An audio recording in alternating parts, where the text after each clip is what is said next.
Hello, everybody. How are you doing? How are you doing? This is S. Anthony Thomas.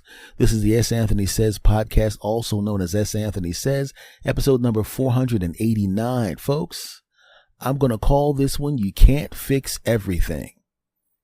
And the reason I say that is because, well, you can't fix everything. Now, I feel weird saying this because I was one of those human beings that literally thought I could fix anything. I could fix any relationship. I can fix friendships.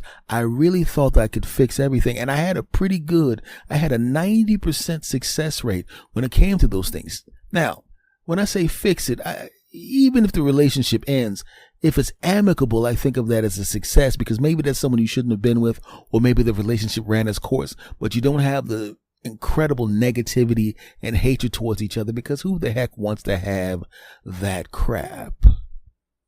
But if you really think about it, the overwhelming majority of relationships that you're going to be in a romantic sense, all but one or two of them are going to be successful. Why? Because they're going to end, and they're probably going to end badly. You know how we're in relationships, and just think about what a relationship ending means. The person who you think of as the most important person in the world, the person who you get undressed with and make animal noises with, they're going to take away your best friend and they're going to take away the partner that you share a bed with. So of course, when someone takes away something that valuable, you don't like it. You resent it. You get angry. Because a lot of times, even if it's tough and rough and hard, you don't think it's going to end. You just think that you're going through a tough time. And in many cases, it really is just a tough time. What's broken is actually something that you could fix, but one of you, maybe even both of you, but in many cases, one of you has gotten to the point where you don't even want to try to repair it. You don't want to do that anymore, and you decide to exit. When a person takes themselves out of your life, like I said, especially the most important person in your life, they're taking away the two incredibly valuable things from you. Like I said, the partner that you lay down with and a best friend, the person that you knew in your mind, you believed in your mind, thought of you as the most important person in the world. And now not only do they not think you're the most important person in the world, they don't want you to be a part of their world. Now, I've been through that a few times. I'm a middle-aged guy. And I know how frustrating it is when you've been in a long-term relationship with someone and you watch them pulling away from you, right? I was in a relationship when I was younger and I watched her pulling away from me.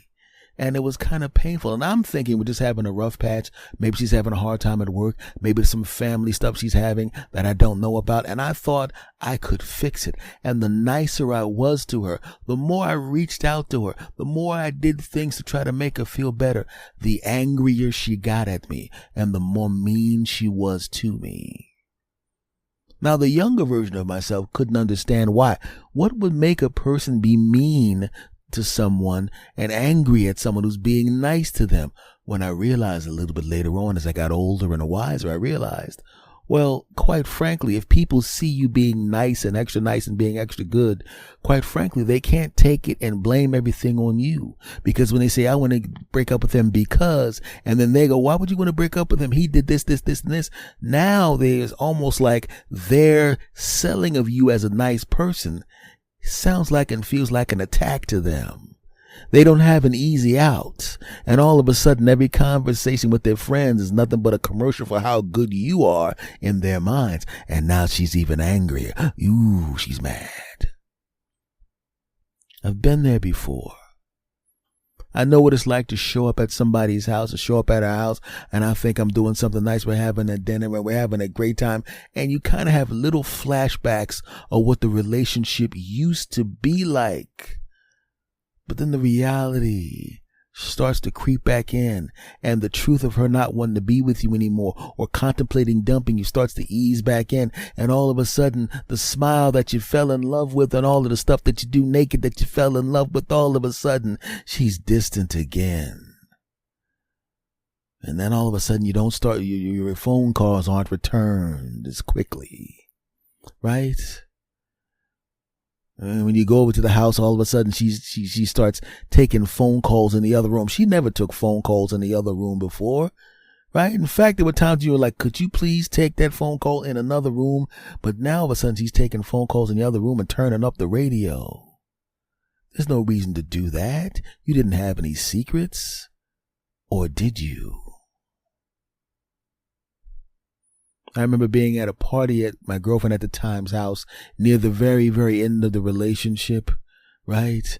And we're sitting there, and I had become friends with her friends, and she got a phone call, and just like she did before, she goes into the other room and closes the door, and she doesn't do that around them, but they all kind of, the party, you ever watch a movie where something happens and then like maybe the music goes down at just the right moment and something dramatic happens and everybody looks at the guy? Well, it was kind of like that. The only thing missing was that record skipping sound. The only thing was missing with that, because when she walked into the other room and closed the door and took that phone call, everybody kind of looked at me. It's almost as if their heads all turned in unison towards poor little old me, much younger me, broken-hearted me, embarrassed me. And they all kind of looked at me, and they were all staring at me, and they were still very slowly shaking their heads like, ooh. And then there was like embarrassment, and then compassion, and then kind of shame, like, ooh. And they kind of looked away from me, right? And she comes back out of the room, and they all turn and look at her. And then she realized that she had done something wrong, because not only had she been disrespectful, now she had been disrespectful in front of all of her/my new friends. Ooh. And they looked at her, and they looked at me, and then they looked at her, and then they looked at me, and then she looked at me. And it was really weird, because for a moment she had shame on her face, and then it became a little bit angry. She looked at them, and she felt a little bit of shame. And then she looked at me, and then she felt anger. And then I could feel something happening. You know, when you stick a pin in a balloon and the air starts coming out, and as the air starts to hit that hole in the balloon, the hole gets a little bit bigger and the air starts to come out a little bit faster. Well, quite frankly, in this description, the balloon was me and the air was my love for this woman. I could feel it leaving me at that moment. Because she had done that before. She had gone in the other room, but I kind of felt I could still fix it. But as the title of this podcast is called, sometimes, you can't fix everything. And I knew at this particular point that I had put up with enough. You can't fix everything. And I didn't want to fix it anymore.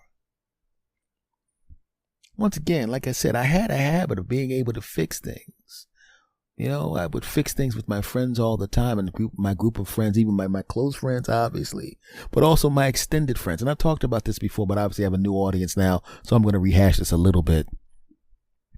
But I had two friends that were really good guys, but they were kind of street dude-ish, right? Like they didn't want to beat you behind, but they were really, really good at whooping people's behinds. They didn't do it all the time, but they were waiting for the opportunity. They wouldn't start anything, but if you started something with them, you really started your trip to the hospital. That's what I'm saying. And they were also very, very stubborn dudes. Very, very stubborn dudes. And if you got on their bad side, you were never going to get on their good side again. And a lot of times, if you grew up in or near the hood or hood adjacent, you had one guy like that. But my group was a little bit bigger, so they were two guys like that. And they kind of were around each other, but they knew they were basically the same type of guy. They were cordial, and they could laugh and joke if we were all together in a big group. But they didn't, they were kind of like magnets. You know what I mean? They kind of repelled each other. They didn't, they were around each other, but they weren't around each other. But as the group got tighter, they spent more time together. And because they were very, very similar type cats, they had very, very similar type things that would annoy them. Now, being who I am, and everybody in the group always told me all this stuff. I literally, because I'm pretty good at listening, they would tell me anything. I mean, I would hear all the stuff, and I'm pretty much looking at everybody, and I know all their secrets. I know all their personalities. I know everything because they all, for some reason, decided to dump all of their information into my hard drive. I had all the information. And when you're the friend that has all the information on everybody and everybody trusts you because then you know you will not divulge their secrets, you essentially become an air traffic controller.